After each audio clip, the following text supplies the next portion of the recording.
¿Cuántas Nair dirías que hay?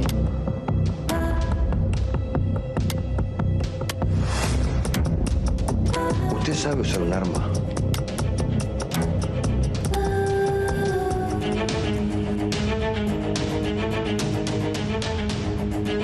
Muchos dicen que vos, por proteger a tu papá, terminaste perjudicándote en esta causa.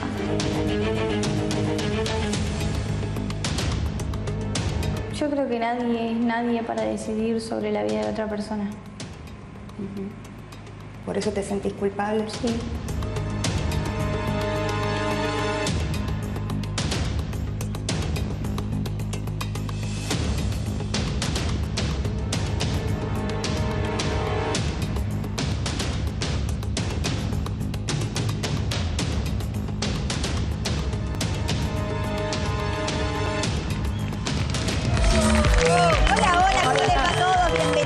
Aquí estamos otra vez, como todos los días, con toda la información y arrancamos con este tema del que está hablando todo el mundo, que es la película que se está por estrenar en los próximos días sobre el crimen, ¿no? De Nair Galarza. No es sobre la vida de ella, sino sobre el crimen, ¿eh? Ella termina matando y condenando, termina condenada por eso, matando a su novio, Fernando Pastorizo, y es la primera mujer en recibir una perpetua, la mujer más joven, diríamos, ¿no? De la historia. De la historia en recibir una perpetua. Nosotros estuvimos en la cárcel en el 2019 haciéndole una entrevista, el primer medio que llegó a entrevistarla a Nair, y bueno, esta entrevista tuvo mucha repercusión en ese momento, y ahora recrearon esa entrevista en la película. Hay una escena que vimos en el tráiler, todavía no vimos la película, en donde se recrea ese momento, ¿no? Sí, y nunca tuvimos la oportunidad, porque yo había ido como parte del programa también en ese momento, de contar cómo fue en la previa, ¿no? A esa entrevista, que tuvo muchos detalles bastante llamativos. Recuerdo, Mariano, no sé, te pasó lo mismo, cuando llegamos a la cárcel de Paraná, a mí lo primero que me dio fue qué fácil que uno se puede escapar de acá adentro, porque las paredes, los muros eran muy bajitos, sí, y la proximidad de las celdas con la calle era prácticamente nada. Atravesabas un patio y estabas prácticamente en la calle. Sí, uno tiene como la imagen de una cárcel diferente, ¿no? Claro. Para mí fue una experiencia muy fuerte. Primero entrevistar a una mujer que había cometido este crimen, ¿no? Con todo lo que se hablaba. La nota tuvo muchísima repercusión, buena, mala, de todo tipo, ¿no? Como siempre sucede con estas notas, pero fue una experiencia muy fuerte para todos los que estuvimos ahí, ¿no? El penal era un penal distinto. Yo había estado alguna vez en otro penal, no sé, en la cárcel de Ezeiza, alguna vez entrevistando, pero nada que ver con esto. Acá nos encontramos con un lugar más pequeño, mucho más austero, ¿no es cierto? Mucho más austero, con mucha menos seguridad, también hay que decirlo. Uno siempre se imagina como unas rejas grandes para entrar a una cárcel, varias postas de seguridad, y acá lo único que dividía la libertad del encierro era una puerta de esas viejas con la manija así de bronce, que entrabas y salías. Por supuesto que después había celdas y demás, pero la verdad que era una cárcel bastante precaria. Y me acuerdo, Mariana, la sorpresa de todos, imagino que también la tuya, cuando la vimos por primera vez y le escuchamos la voz por primera vez en la previa, porque nunca había hablado, Nair. Nunca había hablado, no sabíamos con qué nos íbamos a encontrar. Yo me había preparado mucho para la entrevista, no solamente leyendo el caso, el expediente y todo, porque quería estar muy empapada del tema, sino sobre cómo tratar a una persona que está con una perpetua acusada de haber matado a su novio y con ciertas características de psicópata, ¿no? Sí, porque claro, por supuesto. Recuerdo que fui a ver a un psiquiatra para que me aconsejara cómo abordarla. Él me dio un consejo que creo que fue el mejor consejo que pude recibir, que fue: nunca le quites la mirada de los ojos. Me dijo, mírala siempre a los ojos, porque esa es la manera en que ella va a sostener el poder. Entonces, si vos le bajás la mirada, va a sentir que tiene más poder. Y yo tenía miedo justamente de dejarme llevar en la entrevista, ¿no?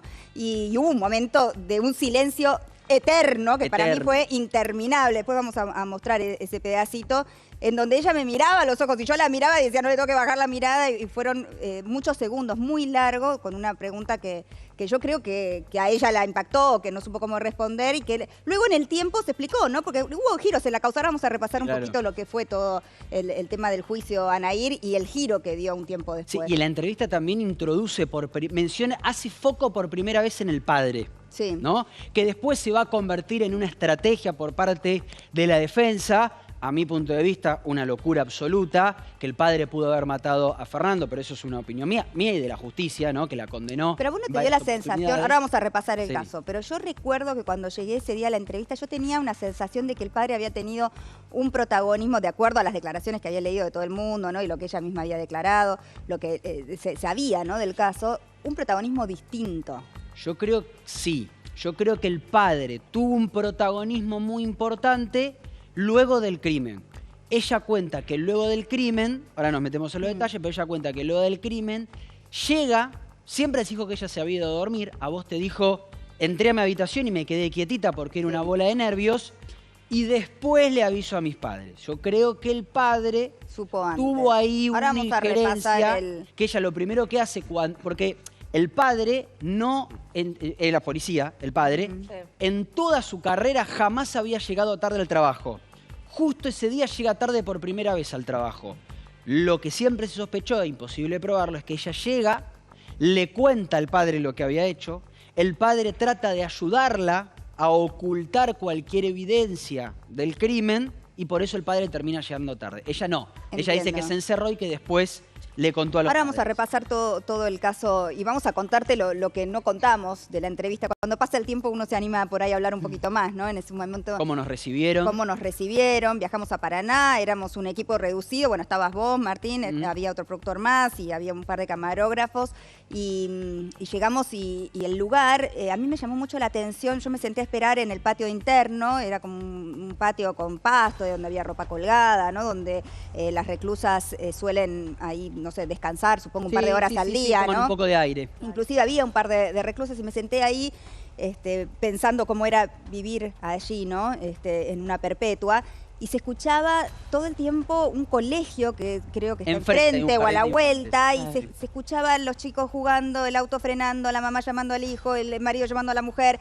Y yo decía, qué locura, ¿no? Tener la libertad tan cerca, qué difícil es, más allá, ¿no? Por supuesto es difícil estar en la cárcel, ¿no? Pero escuchar la libertad permanentemente. Que en otra cárcel no pasa. Claro. Vos vas a la cárcel federal de Seiza y la civilización la tenés recontra lejos, ¿no? Pero es verdad, el Jardín de Infantes quedaba al lado, enfrente creo que está Hombres, me parece, o la universidad, no recuerdo, pero es una que está en el medio de ¿Y te acordás que nos contaron una cosa que a mí me quedó también muy grabada, sobre todo porque cuando después la saludamos, ella es tiene un look, ¿no? Un estilo tan angelical, por decirlo de alguna manera, ¿no? Que nada que ver, digamos, con la imagen real, ¿no? De una mujer que tomó un arma y mató por la espalda a su novio, ¿no? Pero ella la ves toda rubiecita, prolija, agradable, muy educada. Una vocecita muy suave para hablar. Muy tranquila.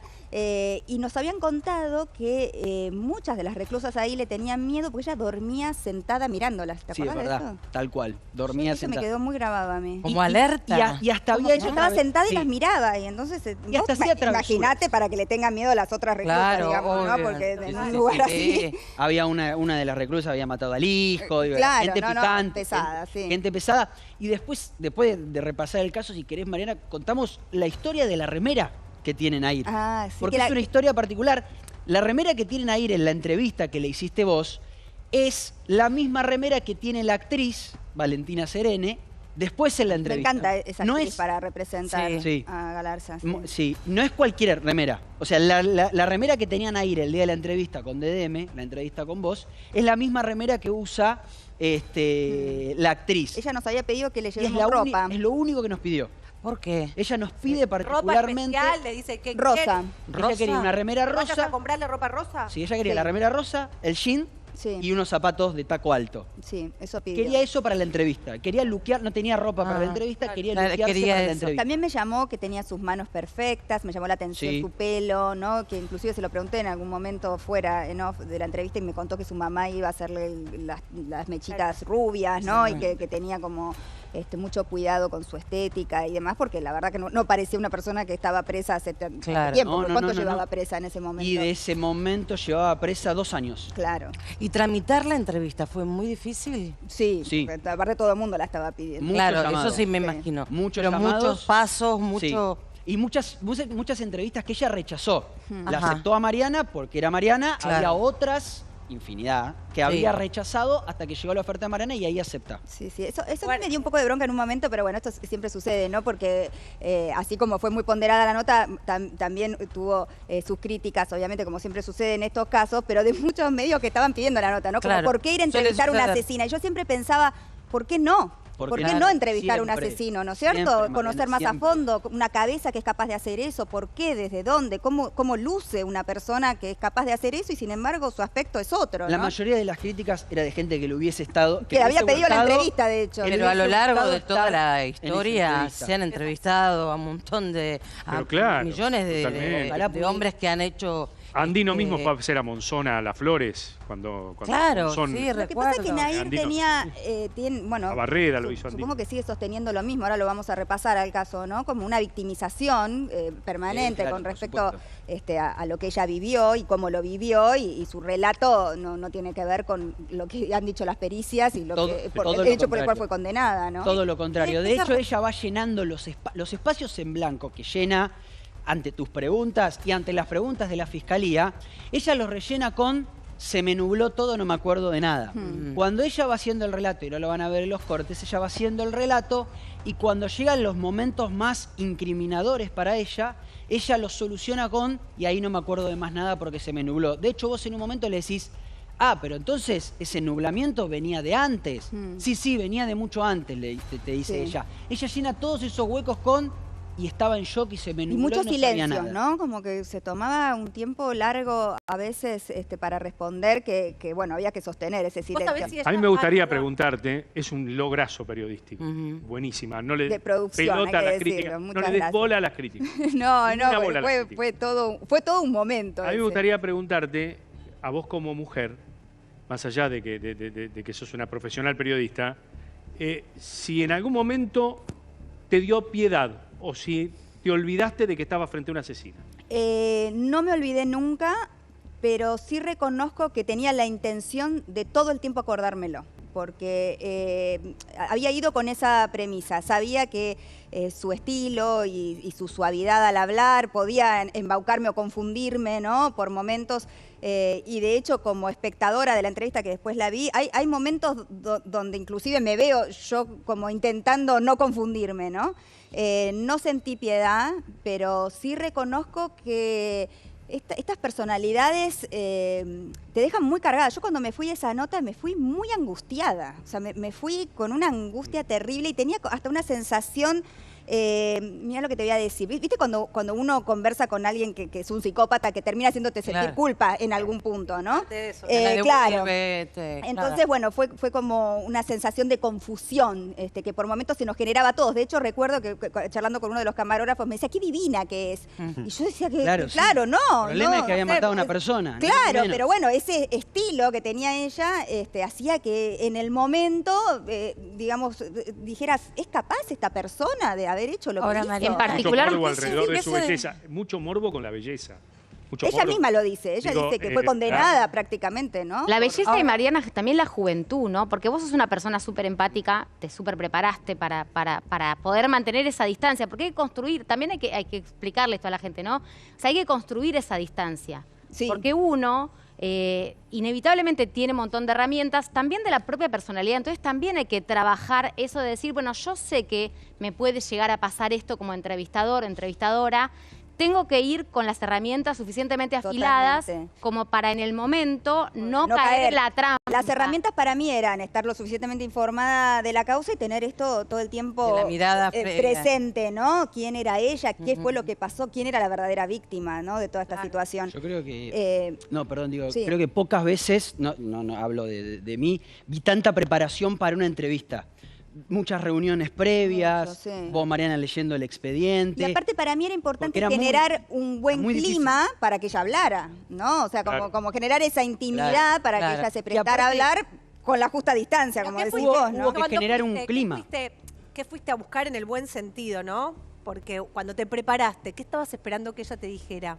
Y yo iba a conocer a fondo a esta persona que había hecho esto y a ver si decía algo que no había dicho antes, que de hecho creo que algo de eso pasó, porque ella hizo unos silencios y se notan, hasta te podría decir que se nota en los momentos en que miente, porque es bastante transparente en su mirada, ¿no? pero sobre todo sin ir con un ánimo de juzgar, porque no era nuestra función, había tenido un juicio, ya había estado condenada, digamos, eso no era el motivo de la entrevista, sí conocer a fondo esta personalidad, ¿no? Como una chica que tenía su vida ordenada, que vivía con una familia, con todas sus necesidades básicas cubiertas, de golpe, de un día para el otro, es capaz de matar por la espalda a su novia. De asesinar a alguien, por eso yo mencionaba también todo el trabajo previo que hubo que hacerle. También la quiero mencionar a Erika Olijaveski, que fue la que la consiguió a la entrevista. Totalmente. Ella también es entrerriana. Excelente, y es la que llamó a la cárcel. Y llamó un montón de veces a la cárcel y habló un montón de horas con Nahir para ir explicándole cómo iba a hacer la entrevista, para que ella se sienta cómoda. Y cuando llegamos, Nahir no salió a la defensiva. No sé cómo lo notaste vos, Mariana. No salió a la defensiva. Salió a hablar. Sí, estaba como expectante al principio, ¿no? Viendo cómo era el clima. Iba a preguntar, ¿qué se respiraba? ¿Miedo? Mucha tensión. Tensión, pero que se te helaba la sangre. Tensión, silencio abrumador. Vamos a repasar el caso, si te parece, Martín, pero antes, si quieren, para un poquito entrar en tema, hablaba del momento más incómodo para mí, que fue ese silencio eterno, 10 horas, no terminaba más. No terminaba más, era como en qué momento se va a terminar y quién va a hablar primero o quién va a bajar la mirada primero, que fue justo hacia el final de la entrevista. Yo diría que este fue el momento clave de la entrevista. Yo iba a ir a un juicio abreviado, donde mi condena era de 10 años. Justamente por eso fue que me hice cargo. En realidad no me hice cargo. Mi abogado me llevó engañada, diciéndome, vamos con el fiscal y después te vas a dormir a tu casa. Y cuando estábamos adelante del fiscal me dijo, decile que fuiste vos. Y yo no entendía nada, pero como era mi abogado, confiaba en él. Por más tóxica que haya sido la relación, por más mal que la pasé durante tanto tiempo, yo creo que nadie es nadie para decidir sobre la vida de otra persona. ¿Por eso te sentís culpable? Sí. Porque decidiste sobre la vida de Fernando.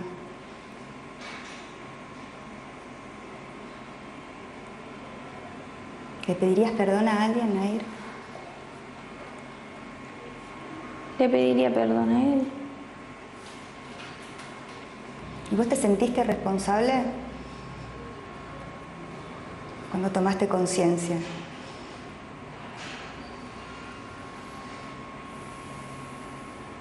Si me sentí responsable de lo que pasó, te diría que no. Sí fui responsable de no haber cortado la relación cuando tuve que haberlo hecho, de no haber hecho una denuncia cuando lo pude hacer, de no haber hablado antes, de no haber contado lo que me estaba pasando. Sí me siento responsable de haber pasado por alto cosas tan importantes, pero yo creo que fue porque en el momento no tenía noción de la gravedad de las cosas. Si hubiera sucedido lo que sucedió defendiéndote de Fernando, ¿la historia hubiera sido otra? Sí. ¿Hubiera sido lo contrario? Quizás no. Quizás vos disparabas para defenderte de Fernando y Fernando encontraba la muerte también, pero no hubiera sido por la espalda.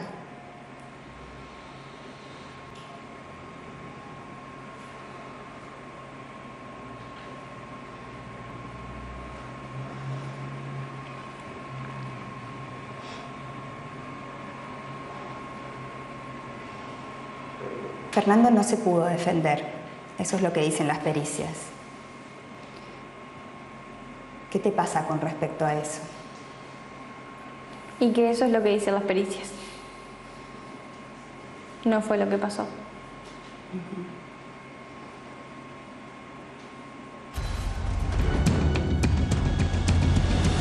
Todavía me incomoda. ¡Ay, Dios!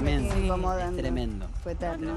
Y aparte una media sonrisa, ¿no? Como Sí, que más nerviosismo, me pareció. Ella también estaba muy nerviosa. Sí, muy nerviosa. Ella estaba muy nerviosa. Sí, aparte todo lo que podía decir después la podía perjudicar, o sea que también estaba muy cuidadosa con sus palabras. En proceso de apelación. Exacto. De hecho, todas las personas que estaban en el entorno de Nahir le dijeron no hacer la entrevista. Sí.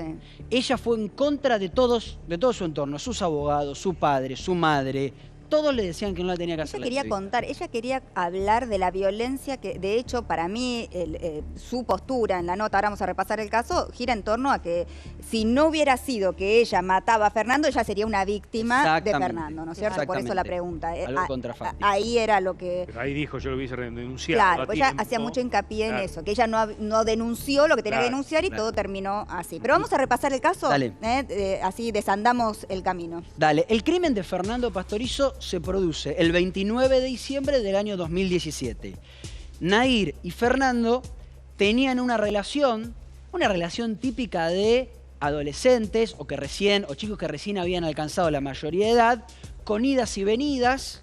Era una relación tóxica donde los dos se maltrataban, sobre todo verbalmente, pero tenían una relación de noviazgo. De hecho, y esto se usó en el juicio, Fernando había viajado con la familia de Nahir y se habían ido de vacaciones a Brasil, por ejemplo, ¿no?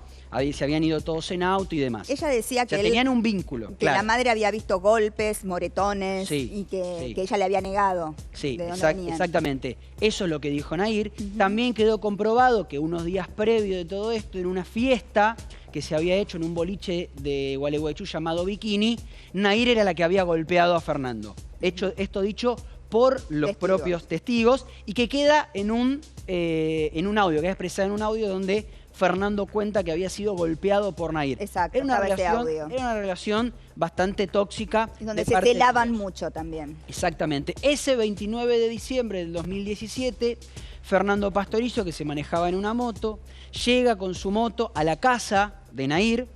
Los padres, el motivo de por qué era porque uno se había olvidado el cargador del celular en la casa del otro, entonces le pidió que lo lleve, cosa de chicos. Llega Fernando, están en la casa mientras los padres de Nahir estaban durmiendo, están ahí, si no recuerdo mal, tienen relaciones sexuales o están a punto de tener relaciones sexuales. Cuando se están yendo, según la versión oficial estamos hablando, sale primero Fernando de la casa. Nahir toma el arma de su padre, que era policía y que dejaba siempre el arma arriba de la ladera, toma el arma y la esconde en el buzo que ella tenía en la mano. Acá es el primer punto para hacer el stop. ¿Por qué? Porque decía Nahir que el arma no la había tomado ella, que la había tomado Fernando. Bueno, ese es el gran punto de discordia. El gran punto de discordia. ¿Quién había sacado el arma? El tema es que hablaron testigos que dijeron, vecinos, que lo ven a Fernando salir primero y a Nahir salir con un buzo en la mano. De hecho, aparece en el medio la falsa testigo. Una mujer, vecina de los Galarza, que dice, yo vi perfectamente que Fernando salió con el arma en la mano, con algo parecido a un arma, que se subió a la moto. Ese testigo quedó totalmente desacreditado porque la mujer dijo, lo vi porque vi la luz, ya estaba la luz del día. Mentira, el Servicio Meteorológico Nacional dijo que ahí todavía no había de día. Desde su casa no lo podía ver. También dijo que tenía el casco Fernando puesto y Fernando no tenía el casco puesto en ese momento. Una testigo que mintió. Sí. Lo cierto es que pasa esto. Se suben a la moto. Fernando en la parte de adelante, Nahir en la parte de atrás. Le hace tomar a Fernando a Nahir un camino especial, que vos, Mariana, en la entrevista se lo decís, vos le decís. ¿Por qué agarró por ahí? Porque tenía que ir a la casa de la abuela. Nahir le había pedido a Fernando que lo lleve a la casa de la abuela. Están llegando a un lugar, nosotros lo hicimos muchos móviles ahí, un lugar con calle de tierra, donde prácticamente no hay luz artificial, no hay luminarias en la calle y donde no había cámaras de seguridad. Y donde no circula gente. Y donde no circulaba gente, menos a este horario, que eran aproximadamente las 5 de la mañana, ya 5:30 de la mañana. ¿Dónde se produce el primer disparo? Cuando están arriba de la moto. Cuando están arriba de la moto se produce, todo esto según pericias, ¿eh? Sí. Las pericias que en la última respuesta Nahir dice, bueno, las pericias son las pericias, yo tengo mi verdad, pero lo que importa son las pericias. Le da el primer disparo por la espalda, que tiene orificio de entrada y orificio de salida, que de hecho ese impacto de bala se incrusta en una casa que está a aproximadamente 50 metros. Fernando empieza a trastabillar con la moto, cae Fernando cae boca arriba y acá viene lo más impactante de todo, que es que, según las pericias, el segundo disparo se hace de arriba hacia abajo y a una corta distancia. ¿Qué quiere decir esto? Que Nahir se acercó, se agachó, lo miró a los ojos y le disparó en el pecho. De hecho, el impacto de bala continúa, lo atraviesa y queda incrustado en el piso. Yo no hacía referencia en un primer momento porque acá en este no es tan así como sucedió, no es tan así, porque no se da cuando frena, porque de hecho cae la moto. No solamente cae, sino que la moto deja un surco en la tierra y después cae. O sea, el primer impacto es cuando él está andando en la moto. Y el segundo, ella lo hace de cerca, de hecho están las marcas de cómo ella se acerca al cuerpo, o sea, esquiva la moto, se acerca al cuerpo, se agacha y lo remata. Y lo remata, exactamente. Después, ¿qué hacen Nahir? Esto que estamos viendo acá. Con el buzo en la mano, que ahora lo van a ver, vuelve caminando hasta su casa. Esto es lo que marca las cámaras de seguridad. Ahí se la ve. Esa es Nahir caminando. Ahí no se ve, pero tiene un buzo en la mano. Ya se lo había puesto el buzo, no recuerdo. Caminando, no corriendo, no corriendo, caminando. De madrugada, sola. Llega a la casa, ingresa a su casa y ahí es donde ella dice: me encierro en la habitación, no le digo nada a nadie, me quedo quietita, soy una bola de nervios. Al principio dijo que se había quedado dormida, luego esto se desdijo. Después lo cambió. Y te miente en otra parte. No me quiero adelantar a los cortes que tenemos, pero Nahir te miente en otra parte. Nahir te miente donde dice: yo nunca toqué un arma en mi vida. Lo cual eso está comprobado que es mentira.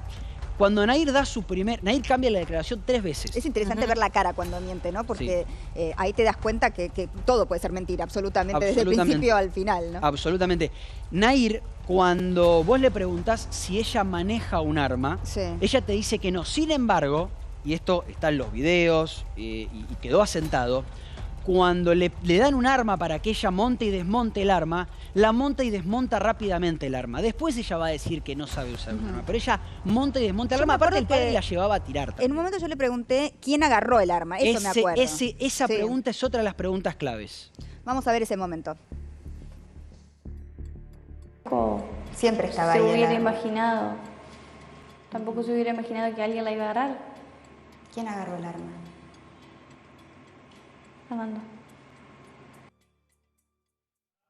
Esa pausa, ¿no? Esa pausa. No como si pensara quién agarró el arma. Una respuesta que tendría que tener al alcance. Lo dice con tanta... le cuesta como tanto lo que tengo que decir Fernando. es Fernando. Porque esa fue, digamos, su coartada, ¿no? Que Fernando agarró el arma y que ella salió detrás. Ahora, ¿cómo si Fernando agarraba el arma, ella le dispara por la espalda? Esa es la parte que no podía explicar. La versión que dijeron en el juicio, y digo en el juicio porque ahora ya hay otra versión completamente opuesta que no tiene para mí ningún fundamento, que es que lo mató el padre.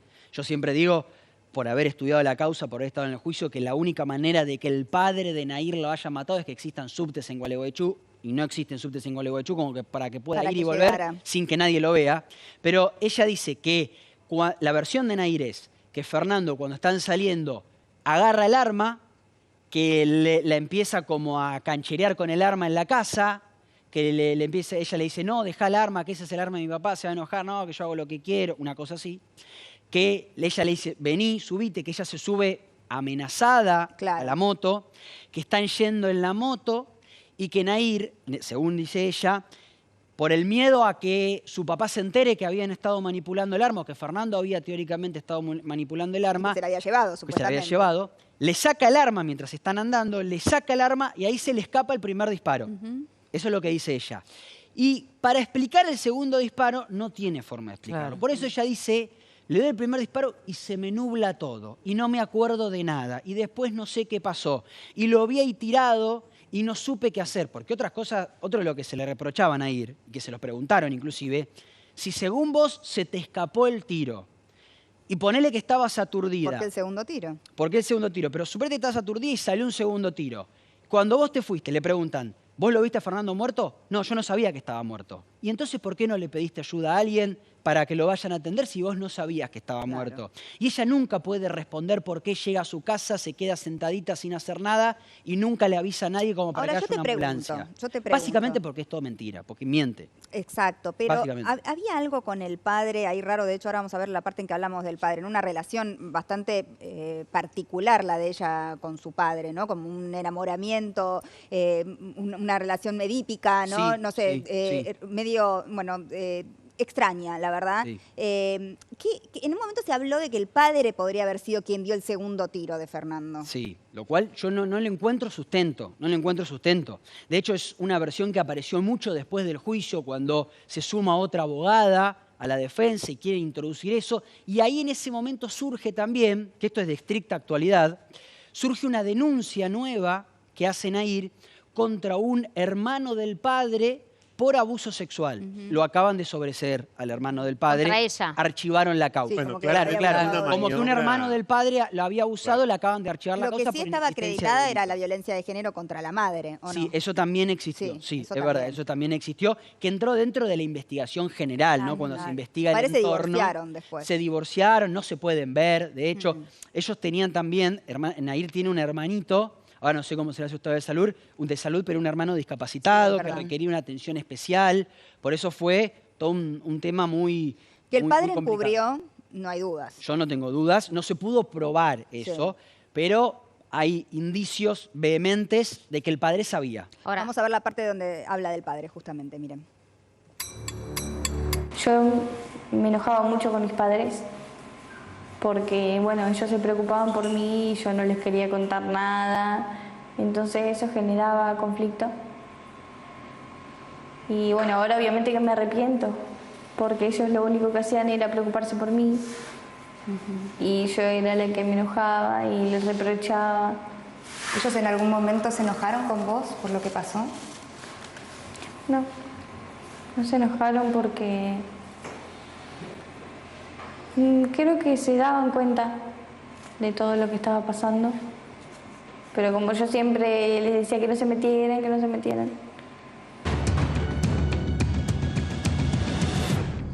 Yo me refería a otra parte, pensé que era que hablaba justamente del padre, donde ella dice que haría cualquier cosa por su padre. Que haría cualquier cosa por su padre. En ese momento, me pensé que era ese corte. En ese momento, a ver, cuando se conoce que Nahir empieza a acusar al padre, para que esa versión cierre, Nahir dice, yo supe desde el primer momento que el asesino fue mi padre, tendríamos que estar hablando de una chica de 19 años que miente infinidad de veces, que soporta un juicio con lo estresante que es, que soporta una condena a prisión perpetua, que soporta una primera confirmación de condena y que después le parece bien decir que en realidad fue el padre. Si es así, estamos hablando de la mujer con los nervios... No, y de un padre, ¿no? que manda a su hija... Y un padre que manda a su hija a una prisión perpetua siendo él el asesino. Pero aparte, como decís vos, no dan las acciones, el momento no da para que sea el ¿Y cómo hizo para sostener eso? Sí. Bueno, fue una maniobra esa. Lo importante que fue esta nota, Mariana, que fue a parar a la película. No soslayemos esto. La película de Hernán Gershuni, que se está estrenando ahora en una plataforma muy conocida, tiene efectivamente esta aparición periodística, tu nota, Mariana, a Nahir en un lugar central, y la tiene en un lugar central efectivamente porque fue la única vez hasta ese momento y al día de hoy, si mal no recuerdo, porque volvió a hablar que Nahir Galarza habló. Una buena parte del país quería que Nahir Galarza hablara, porque yo no quiero soslayar el hecho de que el primer Ni Una Menos en la Argentina fue en el año 2015. Había una especie como de necesidad de contar que las mujeres, una obviedad, ya sabemos que las mujeres también asesinan. Obvio que hay mujeres que asesinan también, pero había una parte de la sociedad que quería todo el tiempo volver a Nahir, insistir con Nahir, porque fue un crimen que impactó, e impactó por su juventud, impactó porque mintió, impactó por todo lo que ustedes están muy bien enumerando, pero también porque, claro, había una insistencia fuerte con el hecho de que hay un femicidio cada 27, 28, 30, 32 horas en la Argentina, pero recordemos que también las mujeres matan. Yo recuerdo muy bien ese clima de época. Y ella era un estaba clima de época muy resentida con eso. Muy resentida con eso porque, bueno, digo, hay un libro, de hecho, que su ex abogado defensor intituló Crónica de un linchamiento mediático. Creo que está basado en ese libro, la película. Exactamente, sí, exactamente. Sí, está basado en ese libro. A ver, yo no sé ese libro qué versión sostiene, porque Sonsini, que aparece siempre como un no sabemos qué, manager de no sé bien en qué calidad de qué, pero aparece. No sabemos si. Él siempre sostiene la inocencia en el Galarza. Yo no sé si eso efectivamente está basada en 4 años. No, a ver, sí, la línea conceptual que de hecho coincide con la de su abogada defensora, aquella que por cierto empezó a ser Hermida Leyenda, ¿no? La abogada defensora de que renunció. Que luego renunció. Cuando esta versión, digamos, se instala, la versión de que fue el padre, el asesino, es coincidente con una idea, que ustedes la relataban muy bien, de querer torcer todo efectivamente hacia la cuestión violencia de género. Digamos, dar ese volantazo que era muy, pero muy tirado de los pelos y la verdad era innecesario. Ahora después, ¿qué hicieron los medios con este crimen? Es otra discusión, si quieren, que no viene al caso, no importa. Claro, ella se sentía víctima en ese sentido y me acuerdo que cuando terminó la nota y nos quedamos ahí conversando entre todos, ella hacía mucho hincapié en cómo no se había sentido apoyada por las mujeres, ¿no? Sí. En cómo su caso de violencia no había sido tenido en cuenta y sin embargo, por ser linda, joven y no sé, y lucir como lucía, había sido condenada y sin tener en cuenta que ella también había sido una víctima. Bueno, eso es lo que ella sostenía, claro, claro. El clima de época le permitía argumentar eso. Asesorada o no, le permitía en ese momento, en 2017, decir efectivamente... Cosa que no se pudo acreditar en el juicio. Bueno, claro. De hecho, hay varias verdades. Me he peleado con Hermida Leyenda, hemos peleado bien, digo. Sí. Hemos hablado yo bien. Mal. Menos mal. No, pero yo me peleé mal. Enojada ella. Yo recibo bien. A veces sus mensajes y que está muy enojada con todos los medios. Ella considera que esta versión que instauró Sonsini, del padre, qué sé yo, es no tener en cuenta la perspectiva de género y demás. A mí me parece que Nahir tuvo un juicio justo en la Argentina, revisado por las cámaras, creo que hasta llegó a la Corte de los Planteos. Ahora te cuento, está en la Corte Suprema. Claro, que tuvo un juicio justo. Coincido con vos que había toda una búsqueda de la sociedad de decir, ojo, porque las mujeres también asesinan. Novedad, sí. Yo quiero recordar que la mujer no es igual al hombre, que la mujer goza de una protección especial, Mariana, que quizás es más difícil agravar el asesinato de un hombre, de una mujer hacia un hombre, porque no existe el tema de género. Pero está bien que no exista el tema de género, porque en la estructura jurídica de toda Latinoamérica, el tema de género es a favor de la mujer. Después vos podés buscar agravantes en el vínculo, novio, novia, podés buscar agravantes en la premeditación, en la alevosía, en el ensañamiento, pero no lo vas a encontrar en el tema género. Así que terminemos con la pavada de que es un caso de género al revés. Porque aparte todo se derrumba cuando... No existe. Cuando ella dice defenderse y darle un tiro por la espalda. O sea, ¿de qué te estás defendiendo? No es que estaban en una pelea. Pero ahí vos tenés lo que yo siempre explico, la circunstancia extraordinaria de atenuación. Si ella hubiese logrado probar que realmente vivía un tormento de violencia de género, una verdadera relación tóxica de violencia de género, quizás un tribunal hubiese dicho, pará, esto no es un agravado, es un simple, porque se retrotrae a simple por las circunstancias extraordinarias de atenuación. O que en el momento estaban violentándose por el arma o por lo que no las encontraron. Que no las encontraron. Me hace acordar de algunos momentos que tal vez que están... Le mandamos un beso a Erika. Claro, Erika, que fue la que gestionó, ayudó a la producción. Viajó con nosotros, sí. Dice que todo el tiempo repetía en la entrevista que cuando salga voy a ser mamá, cuando salga... Hablaba de sus planes. Del plan es de tener una familia. Dice que tenía un nivel de ansiedad importante antes de encontrarse con ustedes y que tenía las manos muy frías. Y ella, en ese instante, Erika, se recordó, digamos, que pudo haber hecho eso, ¿no? Ese hecho de matar a alguien y tener, bueno, las manos suaves y frías, ¿no? Y dice que en la cárcel ella marca con la elegancia. Esto que vos también decías, sí, Mariana, con del esa tema calma, ¿no? Claro. Ella parecía como tener absoluto control sobre sí misma y la situación, ¿no? Pero ahí hay otra cosa interesante además, de señalar, Por ¿qué, favor, sí. No, una cosa que me llama la atención que dice Erika, que pudo haber por ahí mirado de otra perspectiva, ¿no? Dice que le encanta cuando la miran a ella. Ella sentirse observada. Sí, bueno, como que, puede ser. digamos, bueno, estaba... fue muy... Perdón, Mariana. No, que estaba como maquillada, me acuerdo. Se había preparado. Perdón, no tiene nada malo. No tiene nada malo. O sea, es coqueta. Después Nahir se convirtió en una presa bastante por lo menos en un primer momento, bastante traviesa. Me acuerdo que hacía bromas con un muñeco que había hecho. Claro. Había armado un muñeco y asustaba a sus compañeros. Porque eso es lo raro, ¿no? Es una chica que tiene ese look ¿no? suave, etéreo, ¿no? Y que le tengan miedo a las otras reclusas que claramente se las veía mucho más fuertes y rudas, ¿no? Pero ¿de dónde sale la idea de que una chica con esas características físicas, con esa estética y demás, no puede ser una asesina? De una especie de estereotipo que también creo yo que hay que erradicar. Porque acá todos alguna vez, me imagino, o muchos de nosotros, han entrevistado a un femicida. Sí. O sea, un hombre que mató a una mujer. De ese hombre en general no nos sorprende que sea frío, buen mozo, en el caso de serlo. Que tenga ojos claros. Que tenga ojos claros. Muy seductor por otra parte, ¿no? Bueno, por eso. Pero bueno, hay que desterrar. Bueno, de eso estoy hablando. Claro, exacto. Pero hay que desterrarlo. Sí, efectivamente esta chica así como la vemos, fue una asesina. Es una asesina. Esto que dice Franco es verdad, porque después, viste, empiezan, no, pero habrá sido, quedó comprobado, solo falta la instancia de la Corte Suprema, pero ya para la justicia, como tiene una doble conformidad en su condena, no hay dudas de que Nahir Galarza es la mujer que mató a Fernando Pastorizo. Estaba de novia ella, ¿te acordás? Con un preso. Sí. En realidad con el hijo de un detenido, pero el hijo también estaba detenido. Sí. Se cruzaban cuando iban a la universidad. Sí, porque ella estudiaba. Se cruzaban cuando iban a la universidad y habían comenzado una relación. No sé si seguirá esa relación, pero... Y recibía muchas cartas, ¿te acordás? ¿Cómo? Que ella contaba que recibía muchas cartas. Como todos los presos. Sí. Todos los presos famosos reciben infinidad de cartas y de hombres que las quieren conquistar.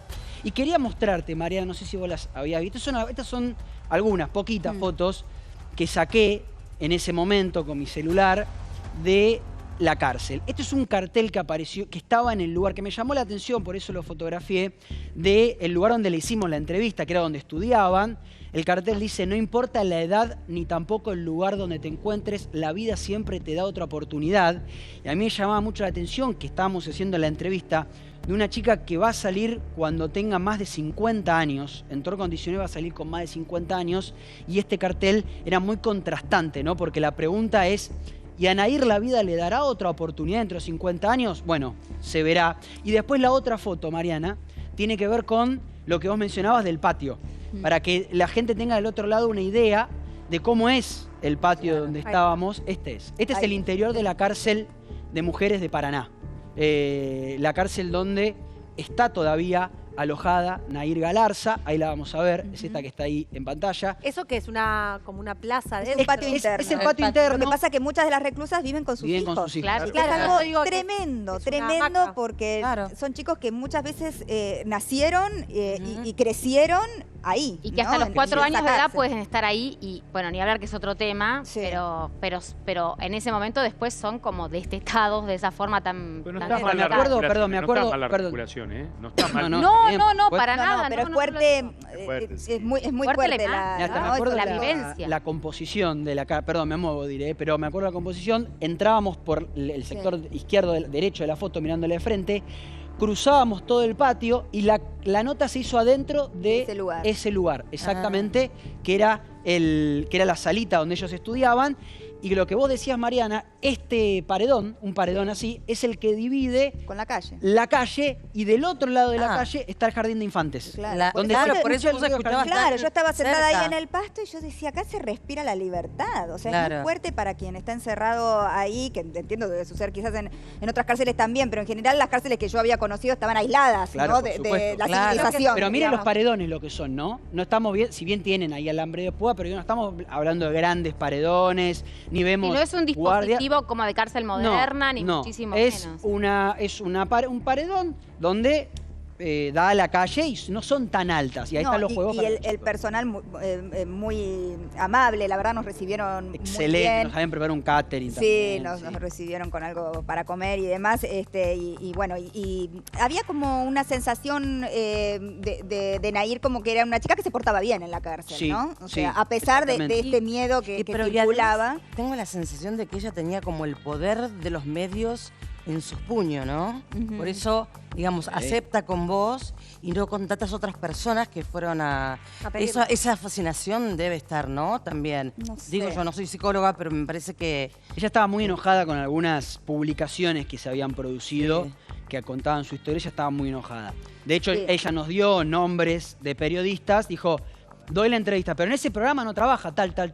No, nada que ver. Bueno, entonces, muy informada estaba. Ahora vamos a ver la segunda parte en la que relata otros momentos, ¿no? Que fueron claves para el juicio y ella retoma los temas. Ahora lo vemos. Curflex, único con tecnología UC2 que contribuye a la salud y bienestar articular, ahora en polvo con 2 tipos de colágeno y la dosis diaria recomendada. Curflex, mira.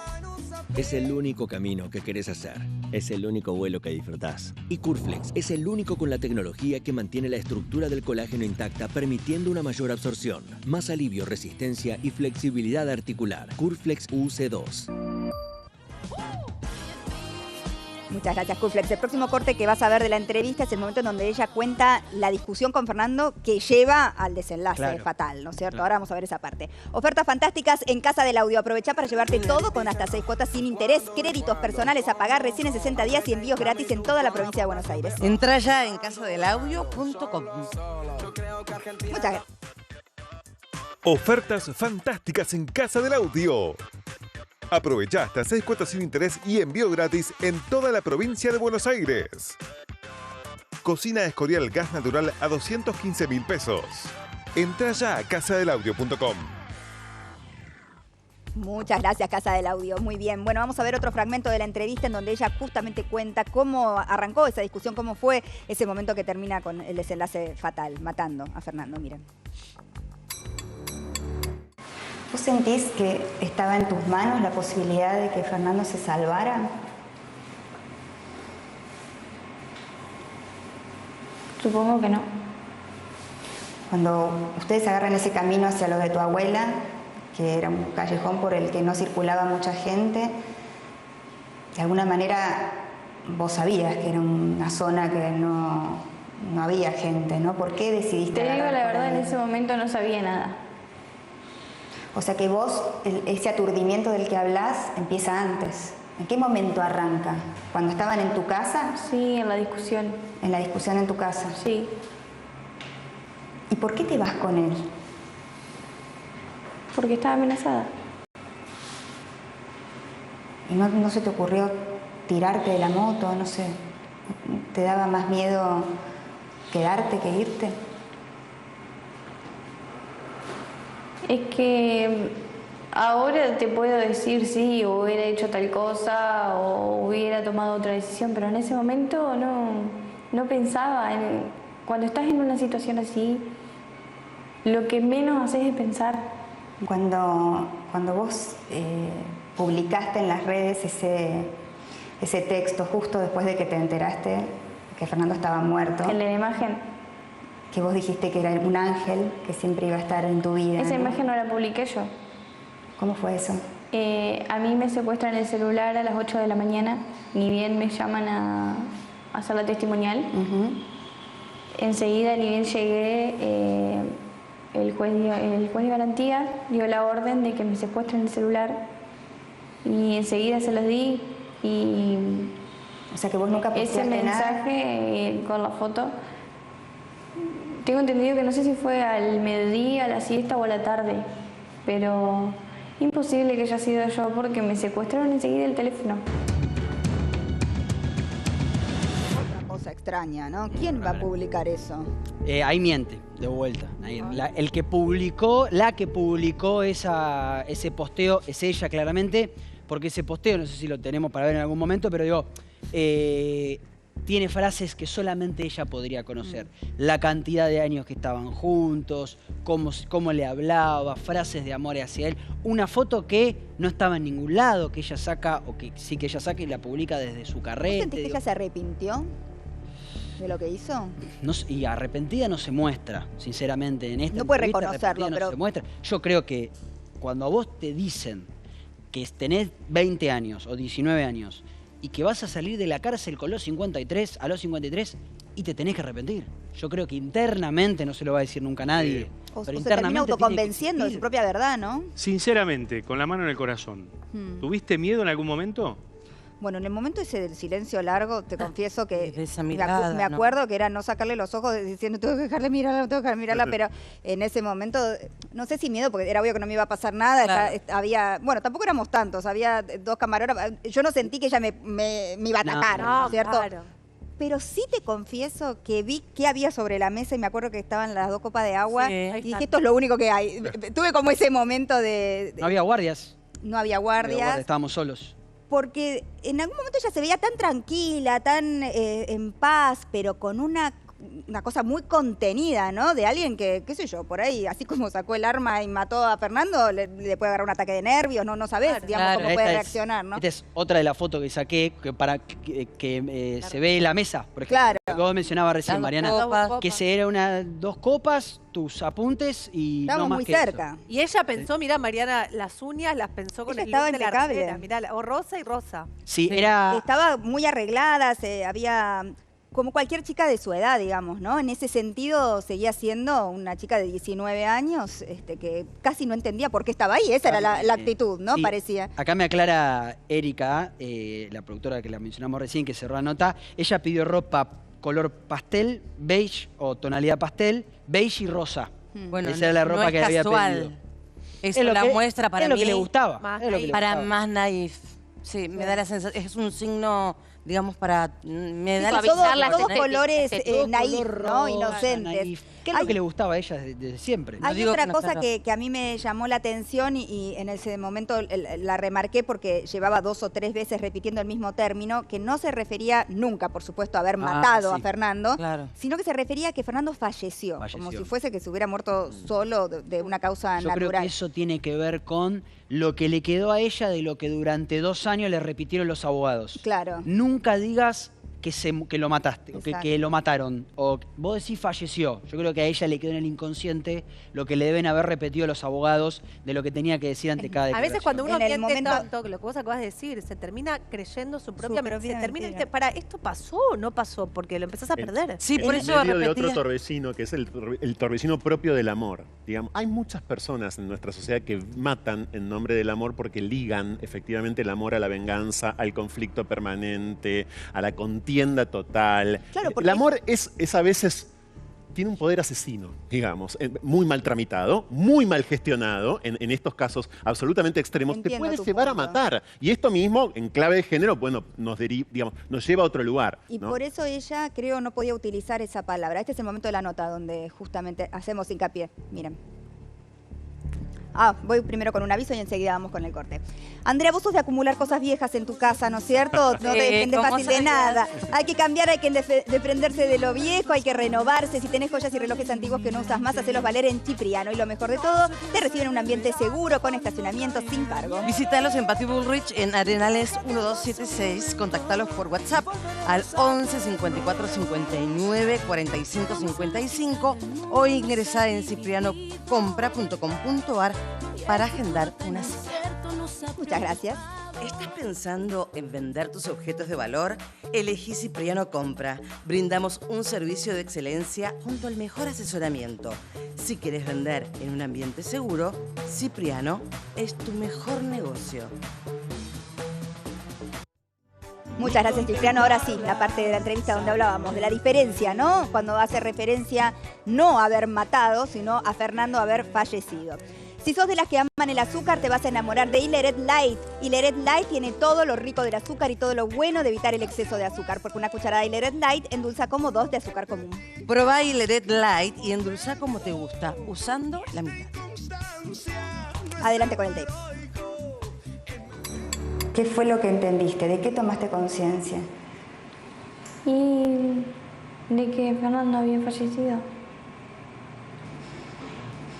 Sí. Y fue terrible porque pasar de estar en una nube, de no saber qué estás haciendo en ese lugar. Yo le preguntaba a mi abogado, ¿qué hago acá?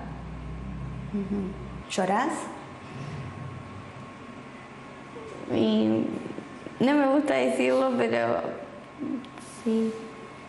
A mí me llama la atención cuando vos decís que Fernando falleció. Pero en general es un término que uno utiliza cuando alguien muere por una enfermedad, una muerte natural, digamos. En este caso fue distinta la situación. pero no lo podés decir de otra manera. No. Porque recién decías que en las cartas, y vos misma lo decís, que nadie puede decidir sobre la vida de otro. Y que eso es lo que te da culpa, que vos sentís que decidiste sobre la vida de Fernando de alguna manera.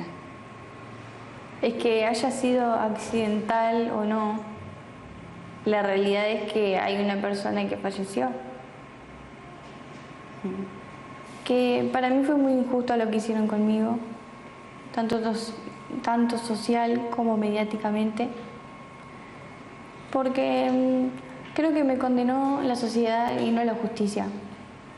Que la justicia también se prendió al juego de lo mediático. Porque desde antes del juicio ya se sabía que me iban a dar una perpetua, pero porque la gente me juzgó sin saber lo que me había pasado. A nadie le importó lo que a mí me pasó. Nadie me preguntó, a nadie le importaba. En el momento que lo tuve que contar, nadie me creyó. Es más, se fijaron en cómo tenía el pelo, si me planchaba el pelo.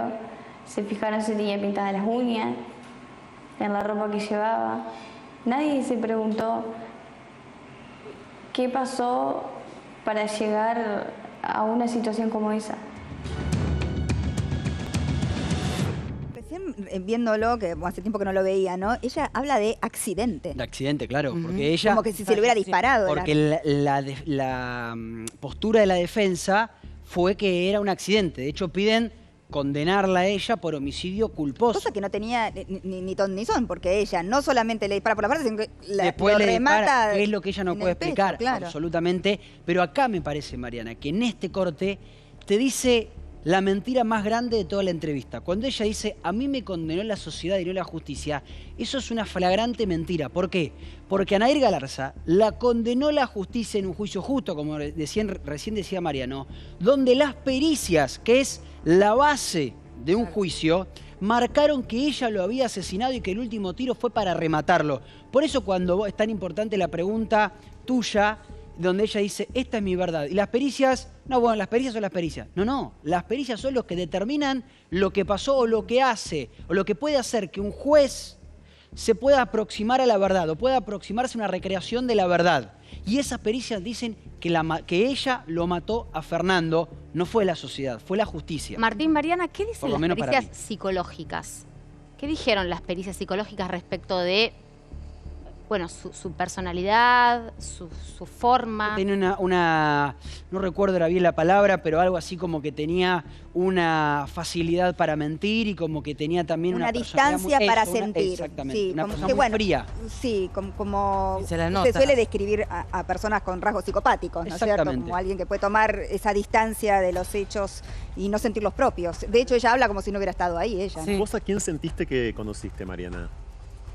Ay, qué buena pregunta. Y yo creo que a la que ella quiere ser, ¿no? A la que ella le gustaría haber sido, esa víctima que... Tal cual. Esa, claro. Sí. Tal cual.